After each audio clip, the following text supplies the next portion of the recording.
नमस्कार दोस्तों। आज मैं ऊंचाई एवं दूरी का क्वेश्चन नंबर 2 को हल करने जा रहा हूं, जो कि क्वेश्चन मैं रीड करूंगा और वो मैं क्वेश्चन को रीड करने के बाद मैं फिगर की मदद से क्वेश्चन को बनाऊंगा। उससे पहले कि यदि आप मेरे YouTube चैनल से नए जुड़े हैं तो कृपया मेरे चैनल को सब्सक्राइब कीजिए, वीडियो को लाइक कीजिए और चैनल को शेयर कीजिए। खास करके अपने वैसे दोस्तों के पास शेयर कीजिए जो कि 2025 में बोर्ड का एग्जाम देने वाले, चाहे वो बिहार बोर्ड से हो, मध्य प्रदेश बोर्ड से हो, झारखंड बोर्ड से हो या तो फिर राजस्थान बोर्ड से हो। सभी बच्चे के लिए ये वीडियो फायदेमंद होगा। चलिए मैं क्वेश्चन को हल करता हूं। समय जगह कम रहने के कारण मैं क्या किया हूं, क्वेश्चन को मैं रीड करूंगा, सिर्फ क्वेश्चन को मैं बोर्ड पे नहीं लिख पाया, इसलिए मैं क्वेश्चन को पहले रीड करता हूं। कारण क्या, आंधी आने से एक पेड़ टूट जाता है, यानी कि एक पेड़ है जो कि आंधी आता है जिसके कारण क्या होता है, पेड़ का टहनी टूट जाता है और टूटा हुआ भाग इस तरह मुड़ जाता है कि पेड़ का शिखर जमीन को छूने लगता है। यानी ये पेड़ है और पेड़ का ये हिस्सा टूट जाता है, टूटने के बाद ये क्या होता है, जमीन पर आकर सड़ जाता है। ये वाला हिस्सा ये जमीन पर आकर क्या होता है, सड़ जाता है। तो ये कितने डिग्री का एंगल का कोण बनाता है, तो वो 30 डिग्री का कोण एंगल का कोण बनाता है। अब कह रहा है पेड़ का सीमा यानी इस जगह से और जहां पे झुका उस जगह तक की दूरी बता रहा है कि 8 मीटर है। चलिए मैं क्वेश्चन को बनाता हूं, देखिए क्वेश्चन किस प्रकार से बनेगा। ये क्वेश्चन नंबर 2 है, प्रश्न वाली एनसीईआरटी किताब से। प्रश्न वाली 9.1 का एनसीईआरटी का, ठीक है। चलिए मैं क्वेश्चन को पढ़ के एक वीडियो बनाता हूँ आपके फिगर। कह रहा है क्या कि आंधी आने से एक पेड़ टूट जाता है, टूटा हुआ भाग इस तरह मुड़ जाता है कि जमीन को छूने लगता है। यानी कि देखिए ये आपका पेड़ है, ठीक है। ये पेड़ जो है, ये पेड़ का हिस्सा इस तरीका से टूटता है, ये टूटा हुआ भाग आकर जमीन से क्या होता है, सड़ जाता है। जमीन से क्या होता है, सड़ जाता है। और देखिए देखिए कि ये पेड़ है, ये क्या है, एक पेड़ है। अब पेड़ का जो हिस्सा है, मान लिया इसको हमने माना ए, ये हो गया आपका बी और ये आपका क्या हो गया सी, ठीक है ना। और ये आपका हो गया डी, यानी कि बी यानी कि बी भी एक क्या है, पेड़ है। और पेड़ ये हिस्सा जो टूटा हुआ हिस्सा इस तरीके से मुड़ता है कि आगे कहाँ जुड़ जाता है, आपको जमीन से जुड़ जाता है। जमीन से क्या हो जाता है, जुड़ जाता है, ठीक है। तो देखिए मैं क्वेश्चन को अब बनाता हूँ कैसे प्रकार से बनेगा।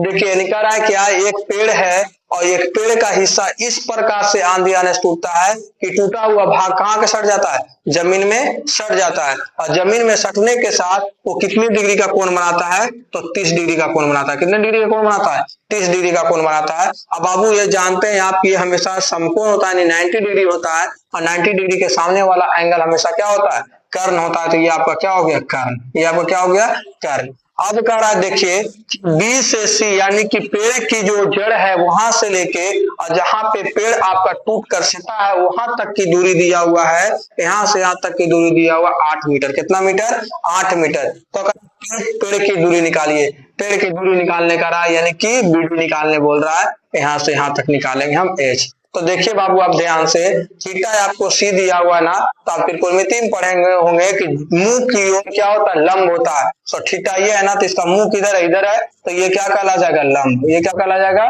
लंब। और ये तो कर्ण है, ये तो क्या हो जाएगा, आधार। हो गया ना, ये क्या हो गया, आधार हो गया। चलिए अब मैं क्वेश्चन को हल करता हूँ, देखिए क्वेश्चन किस प्रकार से होगा। चलिए मैं लिखूंगा सबसे पहले क्या, हल। ये आपका फिगर का तो निर्माण हो गया, हल लिखूंगा। हल लिखने के बाद अब मैं बनाता हूं, कैसे बनाऊंगा, तो लिखूंगा माना कि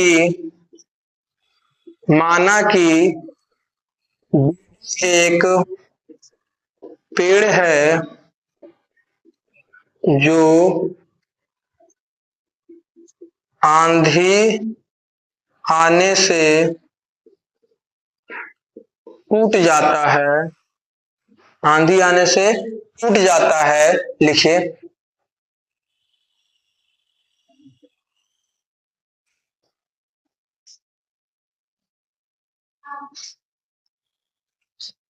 आंधी आने से क्या होता है, टूट जाता है और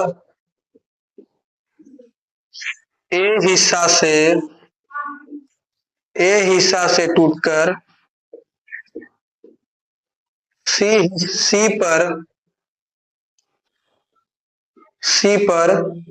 सट जाता है,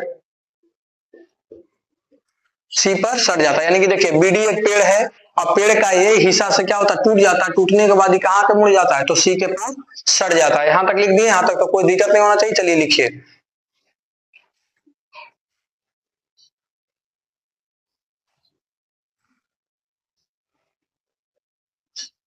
अब दिया हुआ क्या आपको, लिखेगा क्या, कोण ए सी बी या ए सी बी बराबर कितना डिग्री का कोण बनता है, तो 30 डिग्री का कोण कितना डिग्री बन रहा है, 30 डिग्री का। अब क्या कह रहा है, कोण 30 डिग्री का बन रहा है और बीसी आपका कितना दिया हुआ है, तो बीसी बराबर दिया हुआ आपका 8 सेंटीमीटर। बीसी बराबर कितना सेंटीमीटर, 8 सेंटीमीटर। जल्दी लिखिए, इसको देखते समझते चलिएगा। बीसी बराबर 8 सेंटीमीटर। चलिए यहां तक लिख दिया। अब मैं क्वेश्चन को हल करता हूं इधर।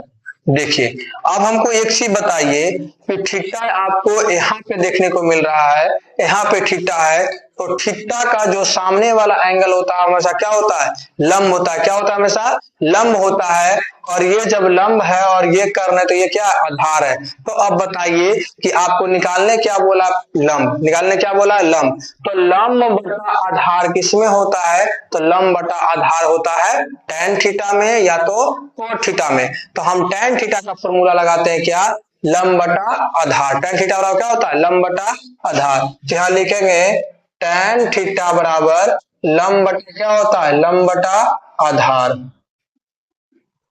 बराबर। देखिए लंब कितना हो गया, तो लंब आपका हो गया ए बी। लंब क्या हो गया, ए बी। तो मैंने लिख दिया लंब क्या, ए बी। आधार क्या हो गया आपका, तो आधार हो गया आपका बीसी। आधार क्या हो गया, बीसी। मैंने लिख दिया लंब क्या, ए बी, आधार क्या, बीसी। चलिए ए बी और बीसी आ गया। अब बताइए tan का तो tan हो जाएगा और थीटा बराबर कितना है, तो थीटा बराबर आपको कितना डिग्री का कोण है, तो 30 डिग्री का कोण है। थीटा बराबर क्या लिखेंगे, 30 डिग्री। थीटा बराबर हो गया 30 डिग्री बराबर। अब देखिए तो बी क्या है, तो ए बी कुछ नहीं है, तो ए बी को ए बी रहने देते हैं। ठीक है, बीसी कितना है, तो बीसी आपका 8 मीटर है, तो बीसी में लिख दिया क्या, 8 मीटर। ठीक है, इतना हो गया।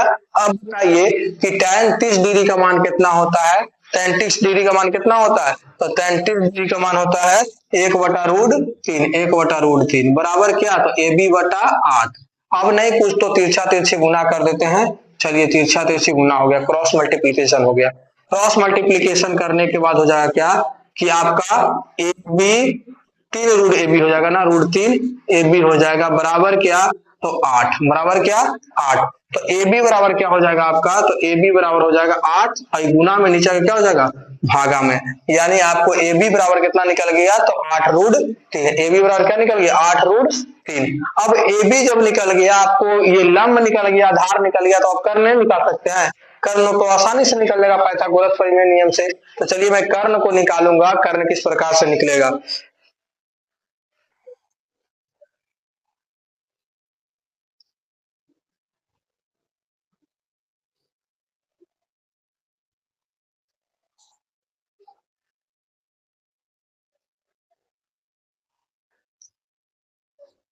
अब देखिए, अब आपको बीसी देले है और एसी देले है, बीसी और एसी।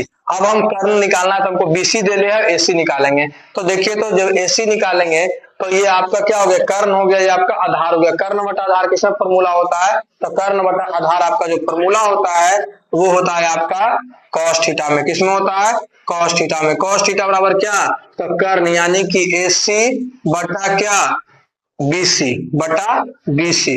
अब बताइए cos थीटा का मान कितना दे लिया है, तो cos 30 डिग्री बराबर क्या, तो एसी और बीसी कितना 8।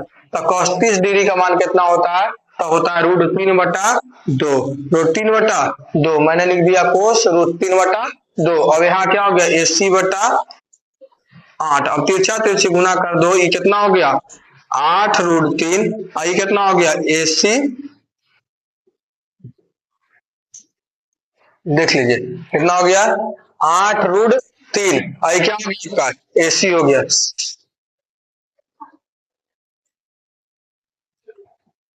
लिखते चलिए, थोड़ा सा ये हो रहा है, कैमरा हिल रही है।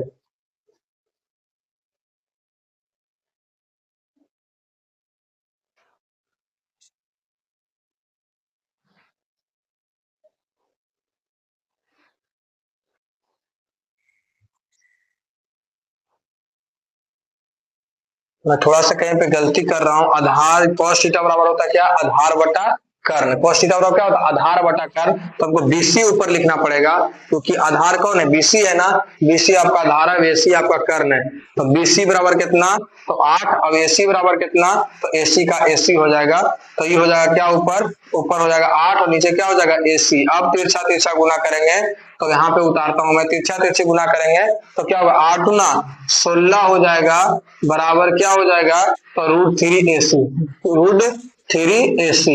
अब AC बराबर क्या हो जाएगा, नहीं तो ऐसे देखिए कि √3AC बराबर क्या, तो बराबर हो गया 16। तो AC बराबर क्या हो जाएगा, तो AC बराबर आपका हो जाएगा 16 बटा में √3। इस प्रकार से आ गया बटा में √3, यानी कि कर्ण आपका कितना निकल गया, तो 16√3। अब हमको क्या निकालना है, तो अब हमको निकालना है पेड़, इसलिए पेड़ की ऊंचाई। अब क्या निकालना है, अब लिखेंगे पेड़ की ऊंचाई। पेड़ की ऊंचाई निकालना है, वो पेड़ की क्या निकालना है, ऊंचाई। पेड़ की ऊंचाई चलिए किस प्रकार से निकलेगी वो मैं देखता हूं।